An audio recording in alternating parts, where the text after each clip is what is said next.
아메리칸 드림이라는 제목의 덴마크 방송이 있었습니다. 대서양을 가로지르는 젊은 덴마크인들에 대해 토론하는 프로그램이었죠. 1994년에 이 방송에 피터라는 남성이 출연했을 때 놀라운 반 호기심 반으로 사람들의 이목을 끌었습니다. 덴마크인이었던 그는 미국에서 어머니를 살해한 뒤 체포된 남성이었거든요.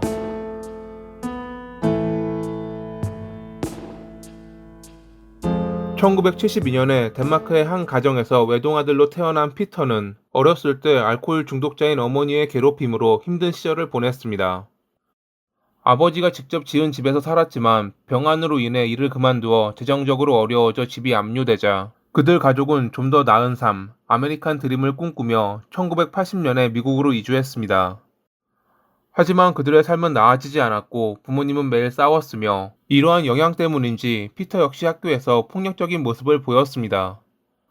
학교 측은 가정에 문제가 있다는 것을 알아차리고 그를 위탁보호소에 맡겼지만 3개월 만에 집으로 돌아왔고 다시 어머니의 괴롭힘을 받았습니다. 한 번은 그의 목을 조르는 바람에 기절해 경찰이 출동하기도 했죠. 몇 년 정도 아버지는 그를 데리고 전국을 돌아다니며 살았지만 끝내 아내 곁으로 돌아왔습니다. 이때 이미 피터는 청소년기라 물리적으로 어머니를 누를 수 있었고 이제는 되려 그가 어머니를 괴롭히게 되었습니다. 거기에 아버지도 합세해 그들 부자는 정서적, 신체적으로 그녀를 괴롭혔죠. 그녀는 그들을 두려워했지만 홀로 살기는 싫었고 그 상태에서도 술만 들어가면 다시 폭력적으로 되었습니다. 1991년 4월 이날도 그녀는 술에 취해 머리를 잘라주겠다며 과일을 들고 아들에게 다가갔습니다. 화가 난 피터는 어머니와 몸싸움을 벌였고 끝내 그녀를 교살했습니다. 아버지의 도움으로 시체를 유기한 뒤 둘은 캐나다로 도망갔지만 1년 뒤 체포돼 아버지는 2년, 그는 20년의 징역을 선고받았는데 항소를 통해 15년으로 감형됐습니다. 수감 중 그는 덴마크의 아메리칸 드림이라는 방송에 출연했습니다. 살인이라는 것이 법 집행과는 전혀 상관없다며 왜 국가가 사적인 일에 간섭하는지 알 수 없다라고 말하기도 했죠. 그는 방송에서 선과 악을 상징하는 것이라며 얼굴의 반을 검은색으로 칠하고 나왔는데 이 방송을 보았던 스웨덴의 유명한 정신과 전문의 스텐은 그가 사이코패스 점수에서 39점을 받았다고 진단했습니다. 총 40점 만점에 39점을 받은 이는 테드 번디라는 살인마가 있습니다. 물론 이것만으로 사람을 평가해서는 안 되지만 피터는 되도록 사회로 나와선 안 되는 인물임에는 틀림없었죠. 하지만 그는 감옥 과밀화 때문에 겨우 6년 만에 풀려나 덴마크로 추방됐습니다. 만약 여러분이 덴마크 정부 측 관계자일 경우 자기 어머니를 살해한 사이코패스가 풀려났고 본국으로 돌아온다면 어찌하시겠습니까? 대부분의 사람들이 일정 기간 그를 감시해야 된다고 말할 것입니다. 인터폴 역시 그리 경고했지만 덴마크 정부는 별다른 대응이나 감시 없이 그가 자유롭게 돌아다닐 수 있도록 내버려 두었습니다. 그리고 1년 뒤 그는 3명을 살해했죠. 당시 그는 티나라는 여성과 결혼했고 마리안이라는 여성과 사귀고 있었습니다. 마리안은 어린 아들 둘을 데리고 살았는데 2000년 7월 3일에 분가한 이브 아들 마틴이 집에 찾아왔을 때 이상한 것을 발견합니다. 하도 연락이 되지 않아 찾아왔던 것인데 현관문에 6월 28일까지 외출할 거라는 쪽지가 붙어 있었던 것입니다. 여행 등으로 자리를 비우는 사람이 자기 집 문에다가 이런 쪽지를 붙인다는 것은 이해하기 힘들었습니다.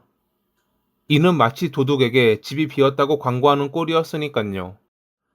그래도 이때는 그냥 돌아갔지만 이틀 뒤 돌아왔을 때 쪽지는 7월 28일까지 돌아오겠다는 내용으로 바뀌어 있었습니다.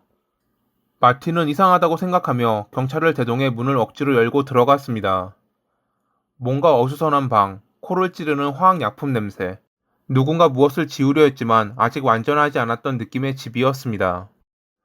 집에는 아무도 없었지만 경찰은 침대와 욕실, 부엌, 차고, 지하실에서 핏자국을 발견했습니다.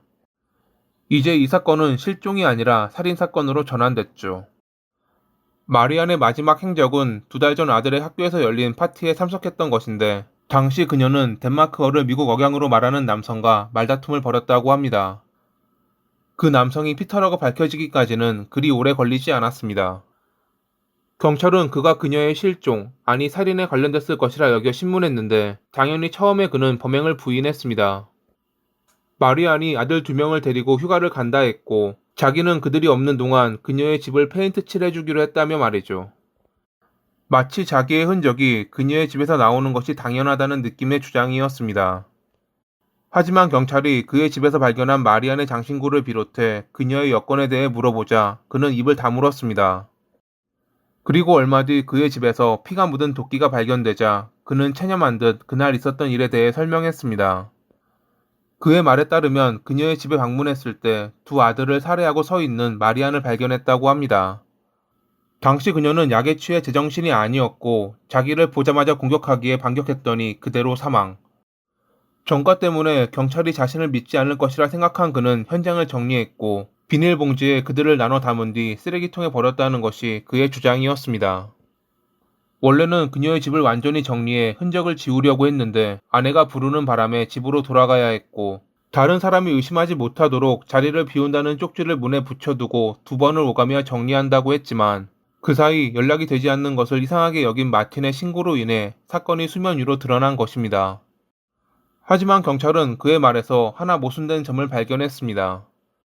그는 분명 욕조에서 뒤처리했다고 했지만 현장을 확인한 전문가는 한 명은 지하실에서 도끼로 처리됐고 다른 두 명은 차고에서 그라인더로 처리됐다고 밝혔거든요.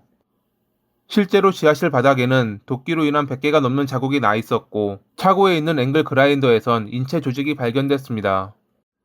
사이코패스였던 그가 3명을 살해한 뒤 범행을 마리안에게 뒤집어 씌우려 한다고 경찰은 생각했습니다.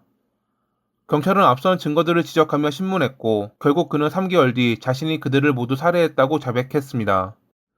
파티가 있던 날 다른 사람들이 본 것처럼 그녀와 그는 말다툼을 벌였습니다. 말다툼은 파티가 끝난 뒤 그녀의 집에 와서도 계속됐고 기분이 상한 상태에서 그녀가 다른 남자와 통화하는 것을 들은 피터는 화가 났습니다. 결국 자신의 감정을 주체하지 못한 그는 그녀를 살해했고 그 모습을 보고 자신에게 달려드는 그녀의 아들 2명도 함께 살해했다고 합니다.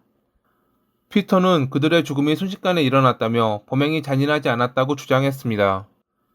피해자들이 고통 없이 갔다는 그의 말은 믿기 힘들었지만 일단 경찰은 그가 쓰레기통에 버렸다는 비닐봉지를 찾기 위해 움직였습니다.